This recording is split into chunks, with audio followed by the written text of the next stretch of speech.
بڑا آدمی ہو، بڑا اس کا نام ہو، لیکن اگر لوگ کہیں نا یار جھوٹا ہے، غلط بات کرتا ہے، بتاتا کچھ ہے کرتا کچھ ہے، تو بندہ ضائع ہو جاتا ہے. لیکن اگر لوگ کہیں نا یار بندہ بڑا کھرا ہے، بات سچی کرتا ہے، تو اس بندے کا قد بڑا اونچا ہو جاتا ہے. اپنی زندگی میں دیانت داری پیدا کریں، صاف گوئی پیدا کریں. نوجوانوں سے کہوں گا سچ بولا کریں. آپ کبھی کسی بڑے بزنس مین سے ملیں جس کا کروڑوں میں کاروبار ہے، اربوں میں، ملیں کبھی، تو آپ اس سے پوچھیں کہ بڑا کاروبار کرنے کے لیے کس چیز کی ضرورت ہے، تو آپ کو کبھی نہیں بتائے گا کہ فقط اربوں کی انویسٹمنٹ چاہیے، لاکھوں کروڑوں کی. وہ آپ کو بتائے گا کہ بڑا بزنس مین وہ ہوتا ہے جس پر لوگ اعتبار کرتے ہیں، جس کو لوگ کہتے ہیں کہ یہ سچ بولتا ہے، یہ دیانتدار آدمی، وہ بڑا بزنس مین ہوتا ہے. لیکن اگر جھوٹ بولے، بددیانتی کرے، تو وہ کچھ بھی ہو اس پر لوگ اعتبار نہیں کرتے. تو عزیز آپ یاد رکھیں گے اور اس کو سمجھیں گے کہ ہمیشہ اپنی زندگی میں سچائی کی بات کریں، دیانتداری کی بات کریں. جناب ابو سفیان رضی اللہ تعالیٰ عنہ کو اللہ نے توفیق دی، بعد میں وہ مسلمان ہوئے، لیکن شروع اسلام میں آپ کو پتہ ہے وہ بڑی مخالفت کرتے رہے دین کی. وہ فرماتے ہیں کہ جب نبی پاک صلی اللہ تعالیٰ علیہ وسلم نے مختلف بادشاہوں کو خطوط لکھے نا، مختلف بادشاہوں کو خطوط لکھے نبی پاک علیہ السلام نے، وعلیکم السلام، کہ دین میں آ جاؤ، تو شاہ روم کو بھی حضور نے خط لکھا. آپ کی توجہ ہے میری بات پر؟ میں بس ختم کرنے لگا ہوں بات، چونکہ مجھے محسوس ہو رہا ہے کہ جلدی دعا کرنی چاہیے. اللہ آپ کو سلامت رکھے، ڈھیروں برکتیں عطا کرے. آپ تسلی سے بیٹھیں گے تو کوئی بات ہوگی نا. تو میں جو عرض کرنے جا رہا ہوں اس پر آپ تھوڑی محبت فرمائیں، غور کریں.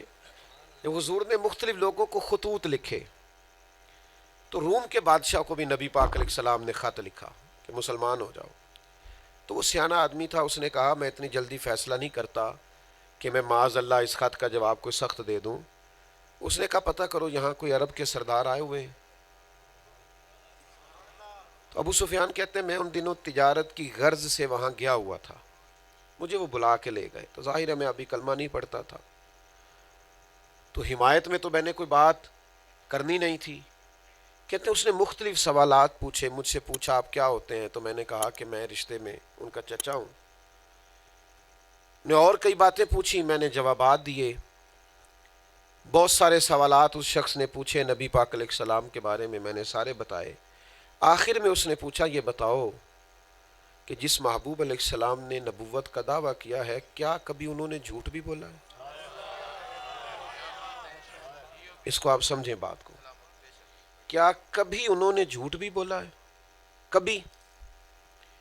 یہاں تو میرے بھائی لوگ سچ سننے کو ترس جاتے ہیں کہ وہ کبھی سچ بھی بولے، حال ہی کوئی نہیں. تو مجھے ایک دوست کہنے لگے پڑھے لکھے پیروں کی کرامتیں تھوڑی ہوتی ہیں، ان پڑھ پیروں کی زیادہ کیوں ہوتی ہیں؟ پلے بھی کوئی شے نہیں، کرامتیں بھی بڑی ہیں. تو میں نے کہا اس کی وجہ یہ ہے کہ پڑھے لکھے نے کوئی دلیل تو دینی ہے نا، کوئی بات کرنی. تو ان پڑھ دیاں موجہ نے، انہیں کوئی دلیل ہی نہیں دینی. بس ٹھیک ہے فلانا بھی کام ہو گیا. جڑے محرم راز حقیقت دے او تے راز حقیقت کھول دے نہیں. یہ جنہ ویکھیا نہیں او کرن گلاں، جنہ ویکھ لیا او تے بول دے ہی نہیں. تو سمجھ لیں اس بات کو کہ جب تک آپ شعور چھوڑ دو بیٹا بات سنو، جب تک آپ شعور کی زندگی نہیں اختیار کرتے چیزیں نتیجہ خیز ثابت نہیں. تو جناب ابو سفیان رضی اللہ تعالیٰ عنہ فرماتے ہیں کہ مجھ سے انہوں نے پوچھا کہ کیا کبھی انہوں نے جھوٹ بھی بولا ہے؟ تو ابو سفیان کہتے ہیں کچھ دیر کے لیے میں چپ کر گیا. اس نے پھر پوچھا سردار بتاؤ نا.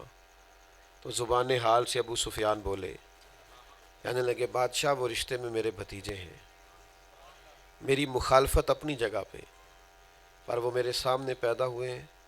میں نے انہیں ماں کی گود میں بھی دیکھا ہے اور میں نے دادا کے کندھوں پہ بھی دیکھا ہے اور گویا چچا کے گھر میں بھی دیکھا ہے، سیدہ ختیجہ کا دولہا بنے بھی دیکھا ہے، ان کی گود میں بیٹیوں کو کھیلتے بھی دیکھا ہے. میرے سامنے ان کے مقدس بال سفید ہوئے. مخالفت اپنی جگہ پہ، پر یہ بات سچ ہے کہ اس محبوب کی زبان سے جو نکلتا ہے حق اور سچ ہی نکلتا ہے.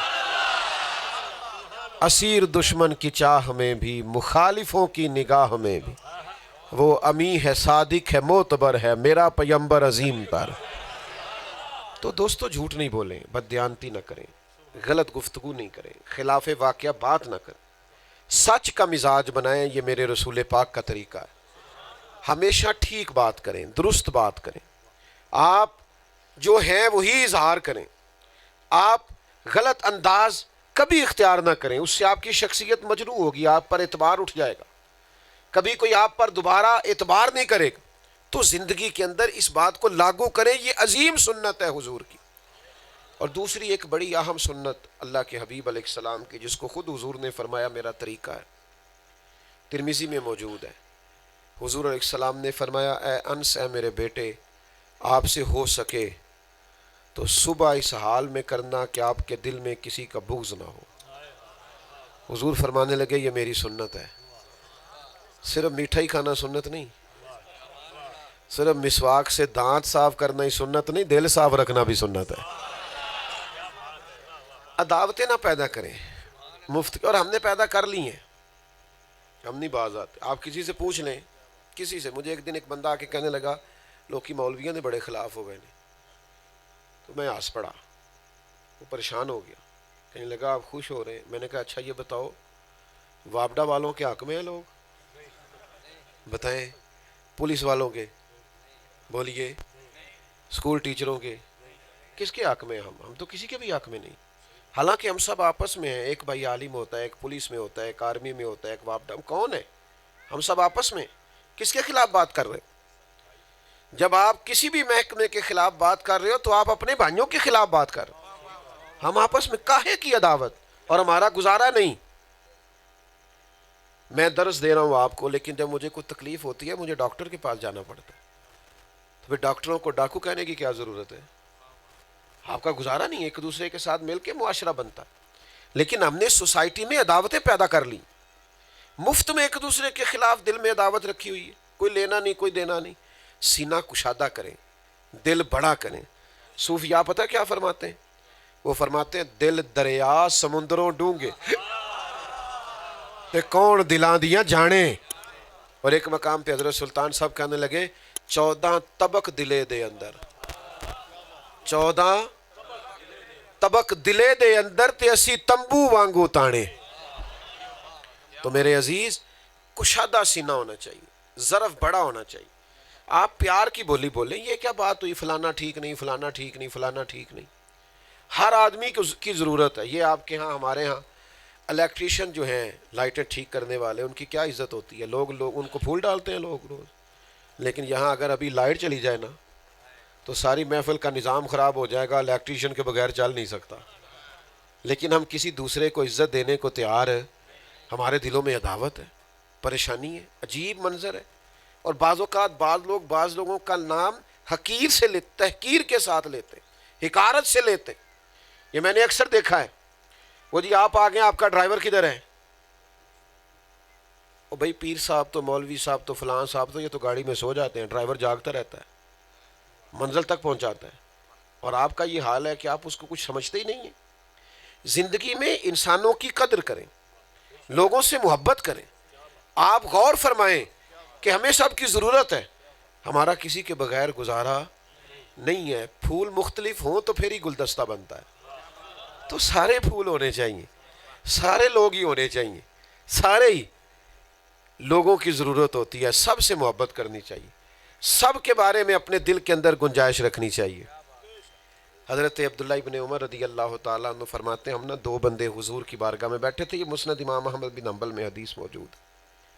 فرماتے ہیں ہم 2 لوگ بیٹھے تھے حضور کے پاس، تو ایک سادہ سا بندہ آ گیا، سادہ سا۔ تسی پینڈو آ کے غصہ تے نہیں کر دے؟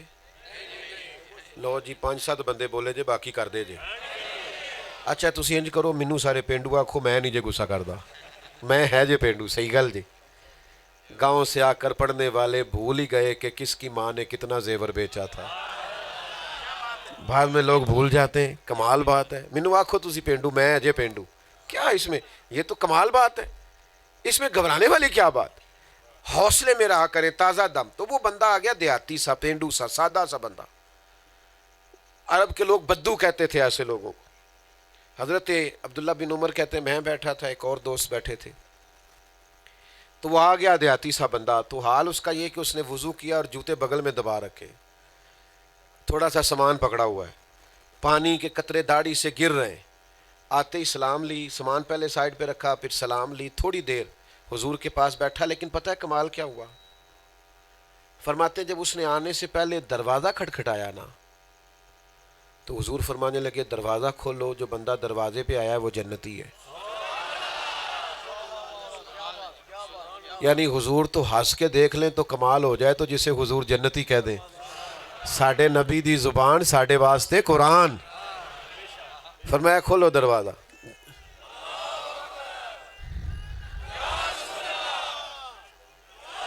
جو دروازے پہ آیا ہے وہ جنتی ہے. فرماتے سادہ سا بندہ، پانی کے قطرے گر رہے ہیں، تھوڑی دیر بیٹھا چلا گیا. فرماتے ہم ساری رات سوچتے رہے کتنا خوش نصیب ہے جسے حضور نے جنتی فرمایا. ساری رات سوچتے رہے اور اس کے مقدر پہ ناز کرتے رہے. فرماتے ہیں اس نے اتفاق کہ اگلے دن ہم وہیں بیٹھے تھے، وہی جگہ تھی، اسی طرح دروازے پہ دستک ہوئی. حضور نے فرمایا کھولو دروازہ، جنتی آیا ہے. ہم سوچ رہے تھے کسی اور کے نصیب آج جاگ گئے، لیکن دروازہ کھولا تو بندہ وہی تھا جو کل آیا تھا. اسی طرح وضو کیا، پانی کے قطرے گر رہے ہیں، اسی طرح جوتے اور کچھ سامان تھاما ہوا ہے. آیا سامان ایک سائڈ پہ رکھا، کچھ دیر گفتگو کی، چلا گیا. فرماتے ہیں ساری رات سوچتے رہے یار کتنا خوش نصیب ہے، کتنا خوش بخت ہے کہ نبی پاک علیہ السلام نے جنتی کہا ہے. فرماتے ہیں تیسرا دن تھا، وہی جگہ تھی، وہی ٹائم تھا، وہی مقام تھا. اتفاق سے وہیں بیٹھے تھے، دروازے پہ دستک ہوئی. فرمایا کھولو ابھی دروازہ، جنتی آیا ہے. فرماتے وہ بندہ تھوڑی دیر بیٹھا، اجازت لی، چلا گیا. میں نے بھی فٹافٹ عرض کی حضور مجھے بھی اجازت ہے؟ فرمایا اجازت ہے. کہتے میں بھی رخصت ہوا اور میں نے اس کے پیچھے پیچھے ہو لیا، جا کے سلام لی. میں نے اسے کہا یار میرا دل کرتا ہے 2-3 دن تیرا مہمان بن جاؤں. تو کہنے لگا میں کوئی امیر آدمی نہیں، سادہ سا آدمی ہوں، جو روکھا سوکھا کھاؤں گا آپ کو بھی دے دوں گا. کہنے لگا ٹھیک ہے. آپ فرماتے میں 3 دن اور 3 راتیں اس بندے کا مہمان رہا. میں پتہ کرنا چاہتا تھا اس میں ایسا کیا کمال موجود ہے کہ 3 دفعہ حضور نے جنت کی بشارت دی ہے. لیکن میں نے تو کوئی خاص بات نہیں دیکھی. وہ عشاء جماعت سے پڑھتے، اٹھ کے فجر جماعت سے پڑھتے، کوئی ایسی بات نہیں. میں تو تہجد بھی پڑھتا تھا. فرماتے یہ حال تھا کہ وہ میں اٹھ کے تہجد بھی پڑھتا، وہ تو کروٹیں بدلتے تو تھوڑا بہت ذکر کرتے، ورنہ فجر سے پہلے پہلے سوئے رہے. میں ان سے زیادہ صدقہ اور خیرات کرتا تھا. مجھے کوئی ایسی چیز ملی نہیں جو بنیاد بنے کہ یہ بندہ اتنا بڑا درجہ رکھتا ہے. میں ڈھونڈنا چاہتا تھا. فرماتے ہیں تیسرے دن جب میں واپس آنے لگا نا، تو ان کے دل میں بھی سوال تھا کہ جس بندے کا 2 گلیاں چھوڑ کے گھر ہے وہ 3 دن سے مہمان بنا ہوا ہے. یہ سوال تو ہوتا ہے نا. تو فرماتے میں نے اس سے کہا کہ تم سوچتے ہو کہ میں تمہارے گھر کیوں آیا؟ اس نے کہا یقیناً. میں نے کہا اصل میں نا تم وہ خوش نصیب آدمی ہو جسے 3 مرتبہ حضور نے جنت کی بشارت دی، جنت کی بشارت. تو میں 3 دن اور 3 راتیں اس لیے رہا کہ میں ڈھونڈنا